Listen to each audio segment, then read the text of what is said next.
There's little Zoe playing with her favorite toy.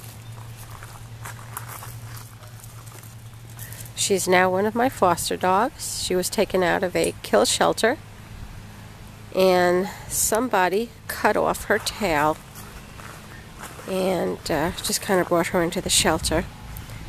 She was in bad shape when she arrived. She was scared of everything and everybody, and it took me a while to get her trust, but I finally did, and I took her out of the shelter, and she's been to the vet. Let's see if I can get a close-up of her little tail. Somebody just kind of cut it off.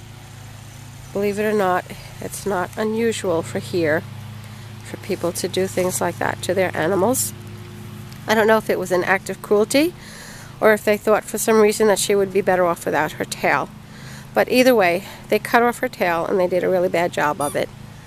And I took her to the vet, and she had it properly amputated, and now it has stitches in it. Stitches will be coming out in about 3 days.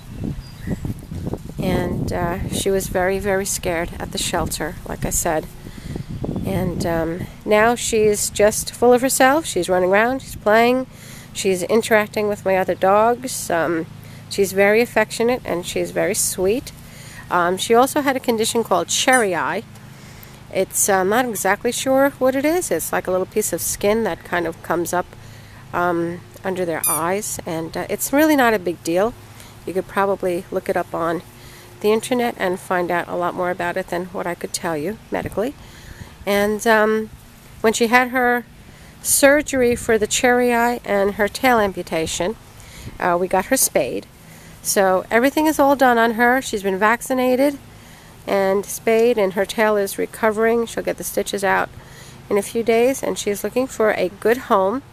She is about, I'd say, less than a year old. She weighs about 5 pounds. She's very small, very tiny. I don't think she would be good in a home with little children. Maybe older children would be good. You have to be very, very careful with her. She's not the kind of dog you can just let go out in your backyard and play. She needs to be watched all the time. Make sure there's no little holes in the fence. Make sure no big hawks or anything swoops down and scoops her up. At least that's where we live. We have to kind of watch out for that kind of thing. She's got her little toys now. She's making a little pile. And she's just a super dog.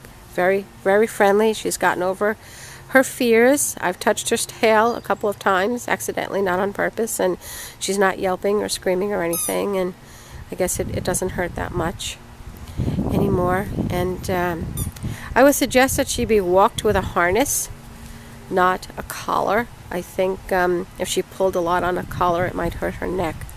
So she needs a very special home. She's a very special little dog. She has survived quite a trauma, and she's come through with flying colors, and we're looking for a really good home for her. So if anyone is interested in her, please email the address that comes with this video, and that is a direct link to getting in touch with me and finding out more about Zoe and seeing if you are qualified to adopt her. So there she is. She's a sweet little girl, and we're just trying to find a really good home for her. Okay, so that's all. That's Zoe.